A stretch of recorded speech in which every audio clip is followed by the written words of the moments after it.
I had decided to invite Mom to come live with us. When my husband suddenly announced his plans for cohabitation, I nearly dropped my cup. "What? You can't just spring something like that on me. It's impossible here," he replied. "Mom's been left alone and is very sad. I was thinking she could stay with us for a while. She'll move in next week." I understood his concern for his mother, who had recently lost her husband in a car accident. However, I was upset that he made the decision without consulting me. I tried to convince myself it would be okay for a short while. To my surprise, the following week, my mother-in-law arrived with a moving company in tow. "What's all this stuff? What's going on here?"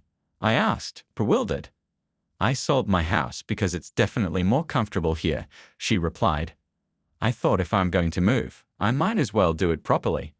Stunned, I looked at my husband, who was grinning mischievously.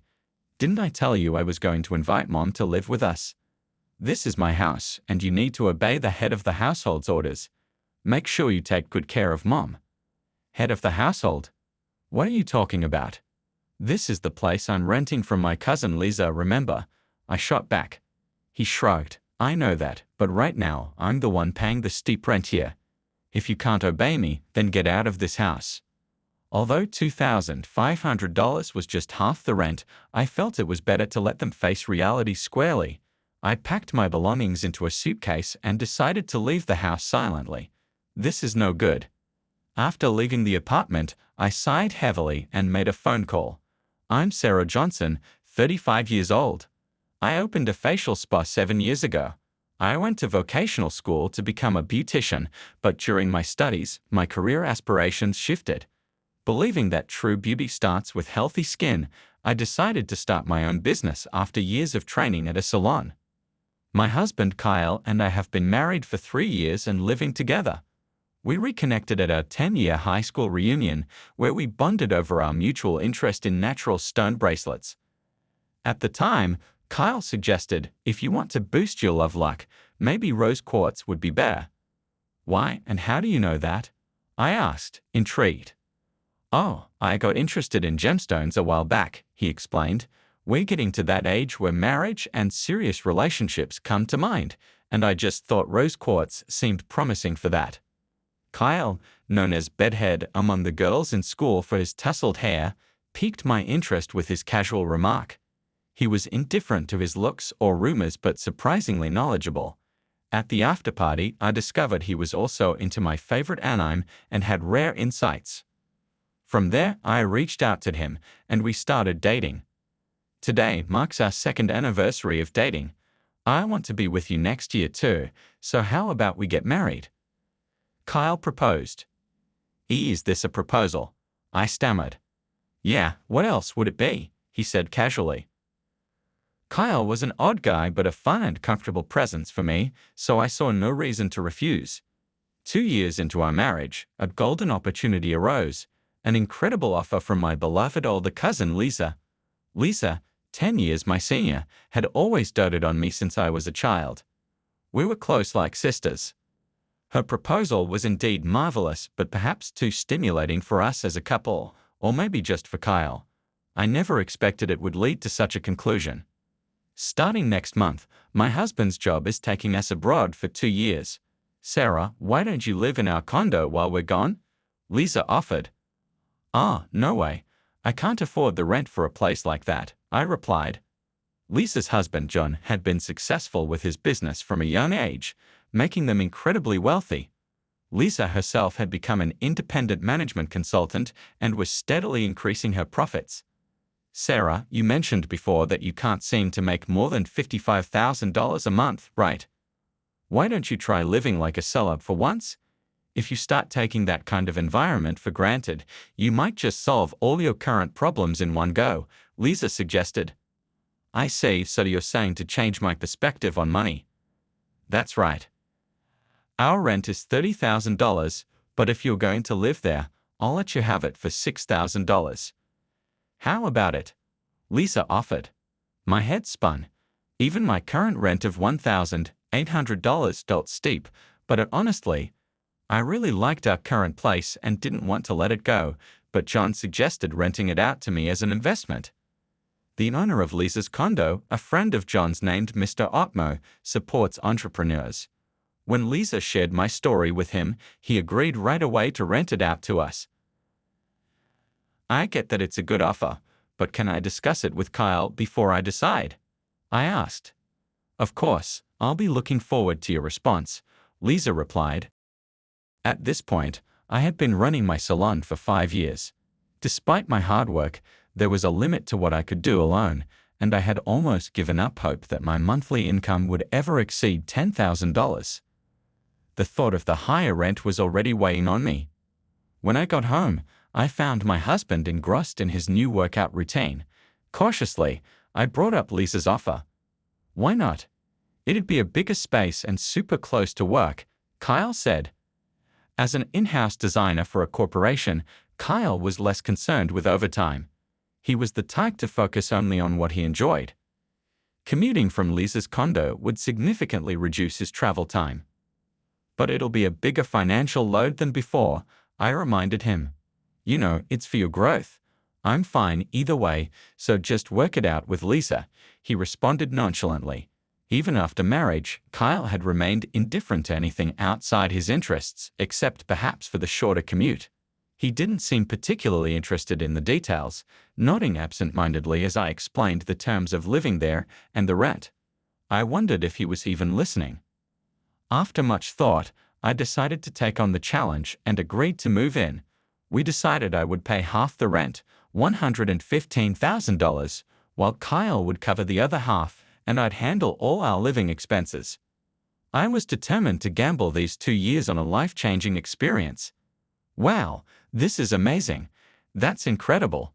That was our first reaction when we stepped into the high-end rental property. The place was so luxurious that even the side closet for shoes felt livable. The living room, over 430 square feet, seemed perfect for hosting grand parties. The standard feature was a white leather sofa in the vast space. We were told to use the furniture and appliances as they were, and they were all of a kind I could never afford in my life. It hardly felt like home. Having never even stayed in a hotel suite, the place felt incredibly lavish, almost uncomfortably so. Now I understood what Lisa had meant. If we got used to this environment, our perspective might really change. Yeah, indeed, Kyle agreed, and so our life in the luxury condo began.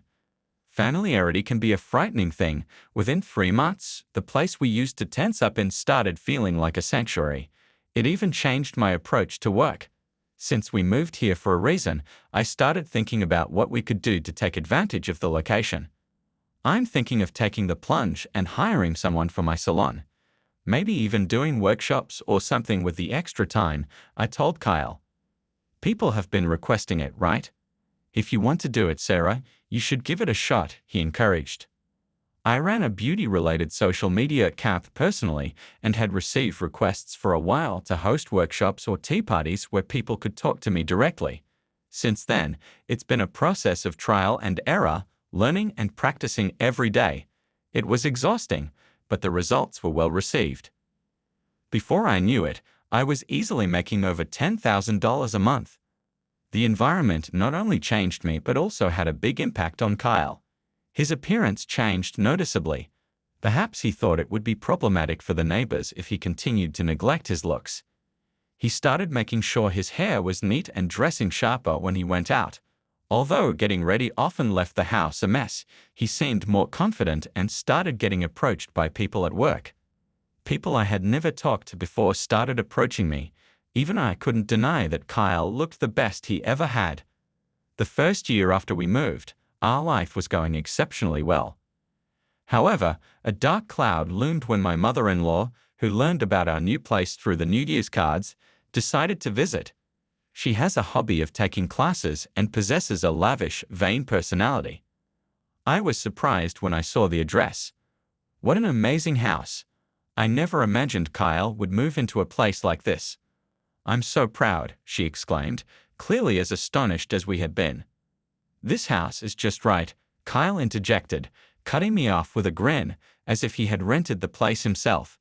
He gestured for me to be quiet with a finger to his lips. My class is close by, so it's easy to stop by on my way home.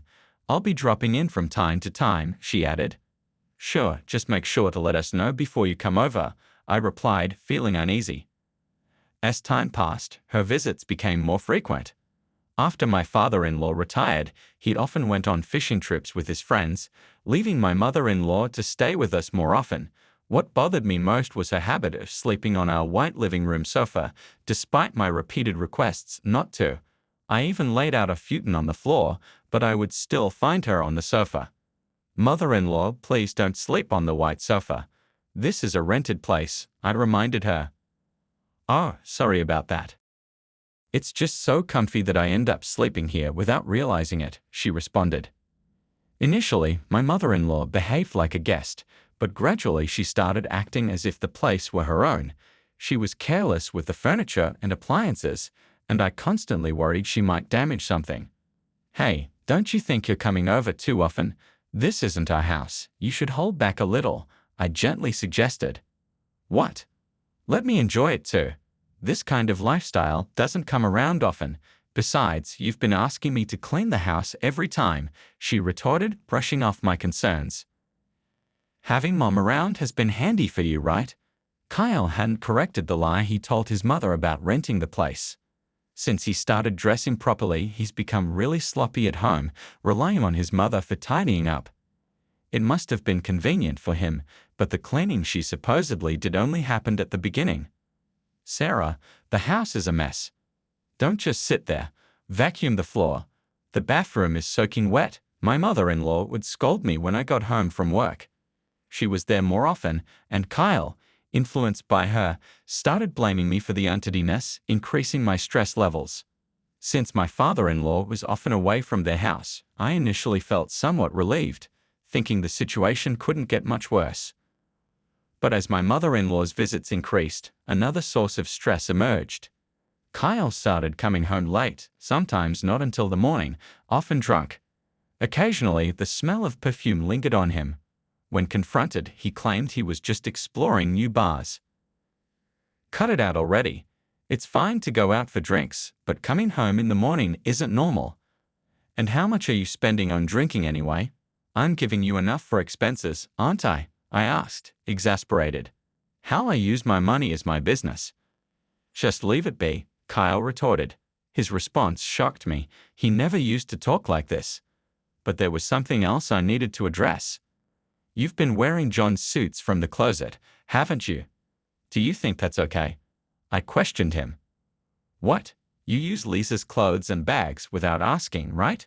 He shot back. I was dumbfounded. Did he really think it was okay to just use anything in the house as he pleased? I always get permission and take them to the cleaners afterward. Have you got permission from John? I asked, trying to keep my composure. Well, you'd handle that part. Just make it sound good. John's suits are really cool and fit me perfectly since we're about the same height. I get a lot of compliments, he said nonchalantly. I was furious, of course. The suits belonging to our landlord, who could afford such a nice house, would naturally be stylish. If Kyle ruined them, there was no way we could afford to replace them. Stop it right now. Take care of what you've used and don't ever wear them again, I demanded. Would you quit nagging? Seriously, you're so annoying. I'm in my prime for attracting attention. If you keep this up, I'm out of here. Divorce? I mean it, he snapped back.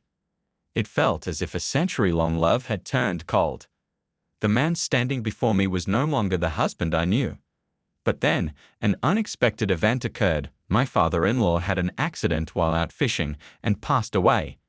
Caught up with funeral arrangements, I had momentarily forgotten about our problems. But once the 49-day mourning period ended, my husband dropped a bombshell.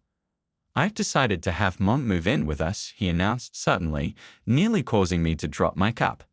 What? You can't just spring that on me. It's not possible here, I responded, shocked.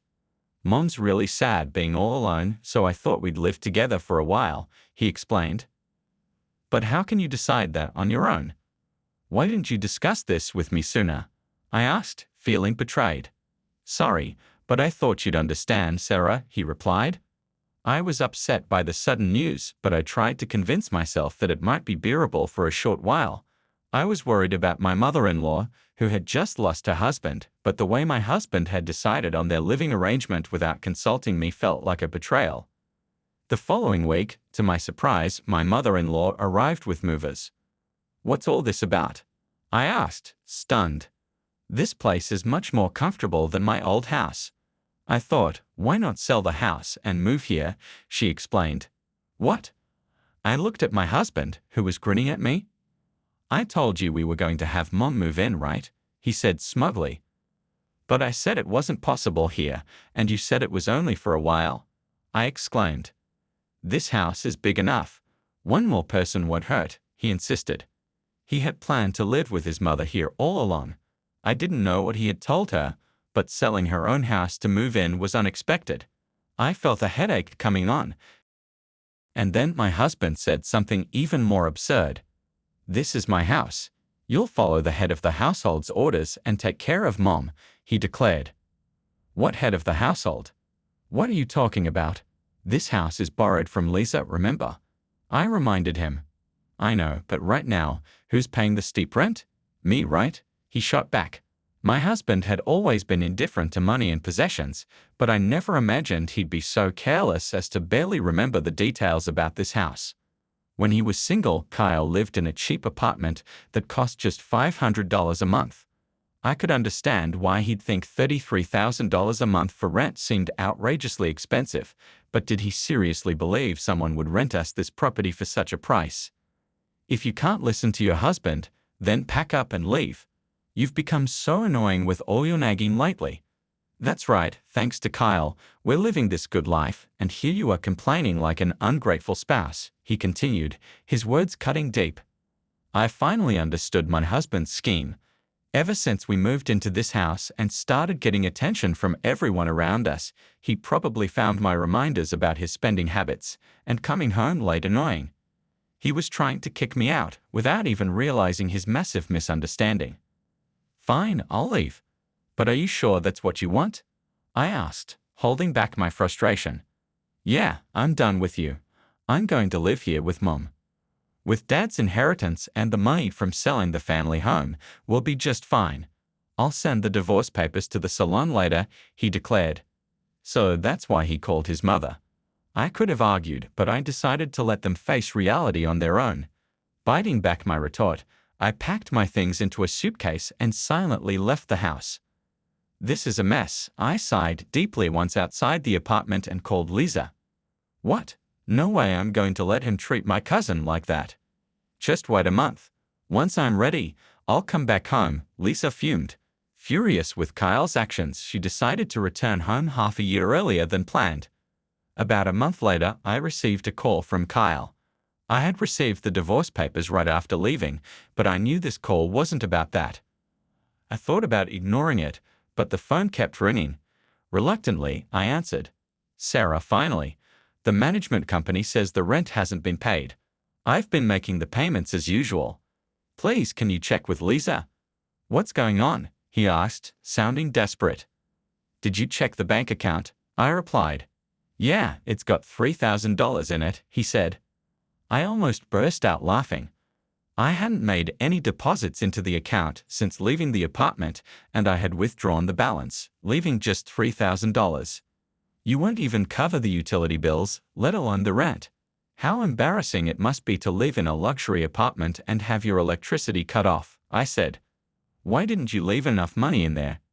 Why should I pay the utilities for a place I don't even live in anymore?" Kyle retorted. He fell silent, probably realizing the absurdity of his request. "You have the day off tomorrow, right? I'll come over so we can talk." "Yeah, sure, I'd appreciate it," he said, sounding defeated. That's what he gets for overstepping. I was determined to make sure he cleaned up his own mess. The next day, I went to the apartment with Lisa, who had just returned from abroad. I could have used my key, but I rang the doorbell out of courtesy. My mother-in-law answered. "Yes, who is it?" "Sarah, why are you back? Didn't you get a divorce?" "Yes, I did. I'm here to have you vacate the apartment." Her shock was palpable, and Kyle appeared behind her, looking guilty. It was clear he hadn't told her about the current situation. When he saw Lisa standing behind me, his eyes widened. Lisa, what are you doing here?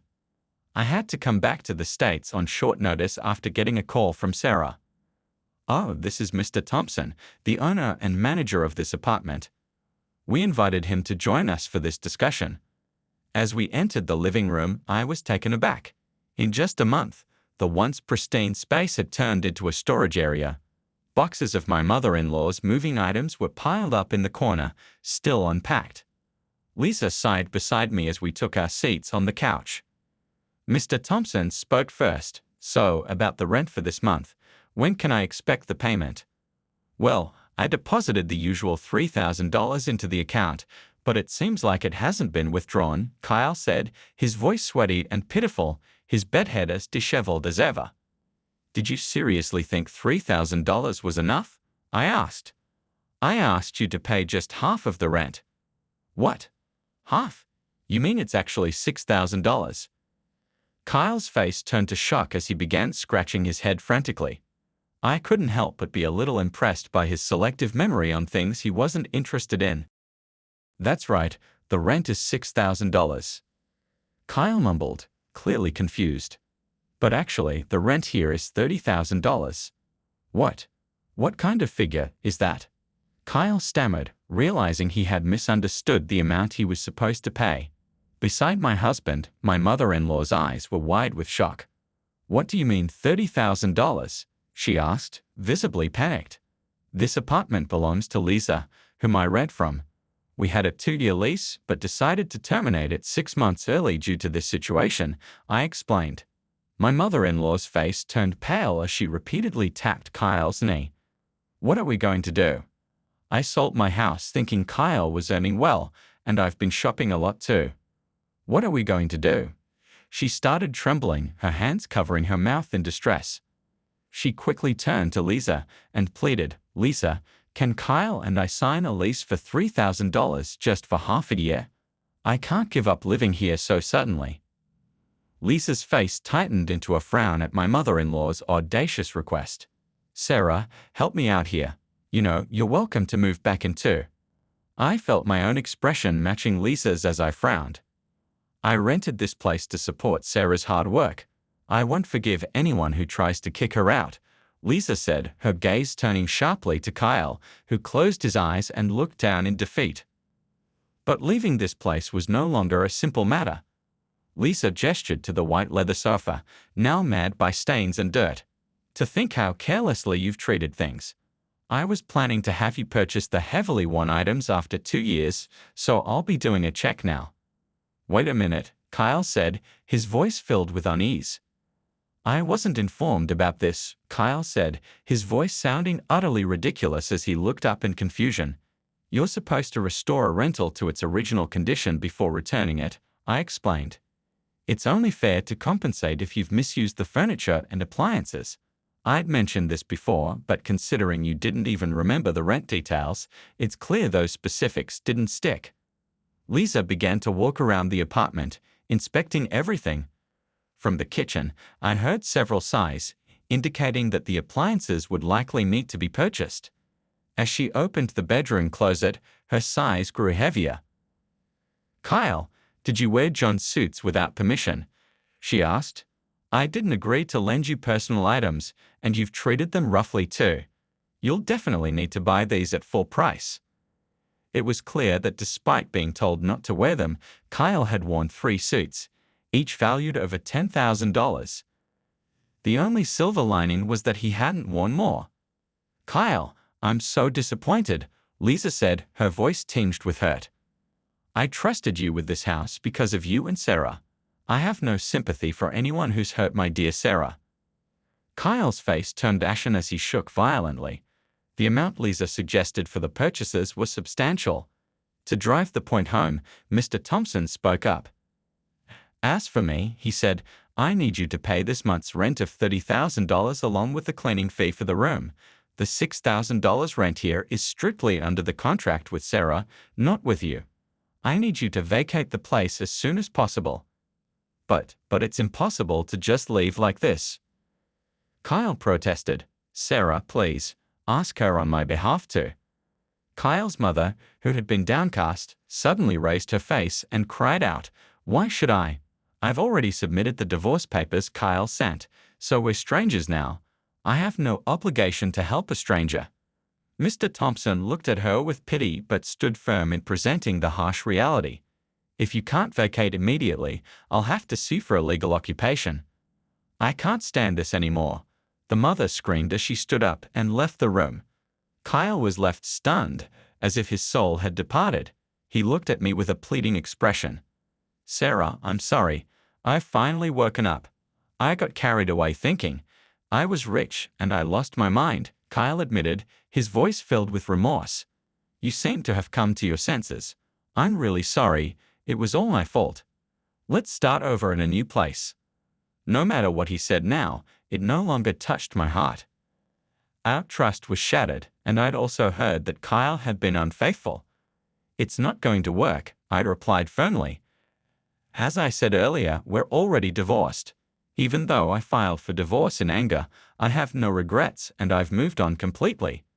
I turned to face my ex-husband with a full smile. Seeing my expression, he seemed to lose hope and asked quietly, You've been covering everything but half the rent, haven't you? By the way, how much are you earning now? It struck me that we hadn't discussed work in a long time. I've just started making over $116,000 a month, I said. I might even reach $20,000 by the end of the year. No way. Kyle exclaimed, Why didn't you tell me? Please give us another chance. Kyle slid off the sofa, tears streaming down his face as he collapsed onto the floor. His hair was still tousled from sleep. I wished he would remain that bedraggled boy forever. No matter how much our standard of living had risen, seeing him like this made me feel a pain of sadness, despite thinking I was over it. Soon after, perhaps fearing the threat of legal action, Kyle and his mother rented a monthly apartment and moved out. They managed to pay off their debts with the inheritance from Kyle's father and by selling their family home, but their finances were still tight. Kyle's earnings weren't bad, and if he lived within his means, he should be able to manage. After the divorce, Kyle reached out to apologize just once. While I had no intention of reconciling, I genuinely wished him the best. He lamented that it's hard to lower one's standard of living once it's gone up, referring to his mother's enjoyment of her hobbies and luxuries. I couldn't help but worry about their future. I chose not to ask for alimony from Kyle. Some might view this as too lenient, but I believed I was the one who had changed. The carefree man with the bedhead had adapted to a mindset where a luxurious lifestyle felt normal, which helped me earn significantly. My endeavors are reaching new heights because of it. Kyle and his mother, however, had used that environment to elevate their standards without realizing their delusion. Now, I live alone in a $3,600 rental. Though I'm not yet at the level of my former lease, I feel I've come a long way from when a $1,800 rent was a struggle. I believe in myself and am determined to continue pursuing my dreams.